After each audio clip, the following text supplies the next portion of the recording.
ਸਤਿ ਸ਼੍ਰੀ ਅਕਾਲ ਜੀ। ਗੱਲ ਕਰਦੇ ਹਾਂ ਆਪਾਂ ਭਾਰਤ ਇੰਗਲੈਂਡ ਟੈਸਟ ਖੇਡਿਆ ਜਾ ਰਿਹਾ ਹੈ, ਜਿਸ ਲਈ ਇੰਗਲੈਂਡ 2 ਮੈਚ ਜਿੱਤ ਗਈ ਅਤੇ ਇੰਡੀਆ 1 ਮੈਚ ਜਿੱਤੀ ਹੈ। ਇਸ ਲਈ ਆਉਣ ਵਾਲੇ ਟਾਈਮ ਵਿੱਚ ਦੇਖਦੇ ਹਾਂ ਆਪਾਂ 23 ਜੁਲਾਈ ਨੂੰ ਖੇਡਿਆ ਜਾਣਾ ਹੈ ਜੀ ਚੌਥਾ ਟੈਸਟ ਮੈਚ। ਦੇਖਦੇ ਹਾਂ ਜੀ ਆਪਾਂ ਚੌਥਾ ਮੈਚ ਕੌਣ ਜਿੱਤਦਾ ਹੈ। ਸੀਰੀਜ਼ 2-2 ਨਾਲ ਬਰਾਬਰ ਹੋ ਸਕਦੀ ਹੈ ਜੇ ਟੀਮ ਇੰਡੀਆ ਨੇ ਇਹ ਮੈਚ ਜਿੱਤ ਲਿਆ ਹੈ।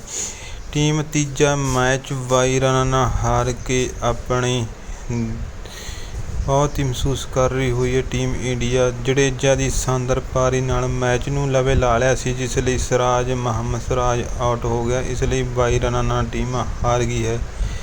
ਬਹੁਤ ਹੀ ਸ਼ਾਨ ਬੱਲੇਬਾਜ਼ੀ ਅਤੇ ਗੇਂਦਬਾਜ਼ੀ ਟੀਮ ਇੰਡੀਆ ਦੀ। ਇਸ ਲਈ ਆਉਣ ਵਾਲੇ ਟਾਈਮ ਵਿੱਚ ਦੇਖਦੇ ਹਾਂ ਆਪਾਂ ਚੌਥਾ ਮੈਚ ਕਿੱਦਾਂ ਦਾ ਹੁੰਦਾ ਹੈ।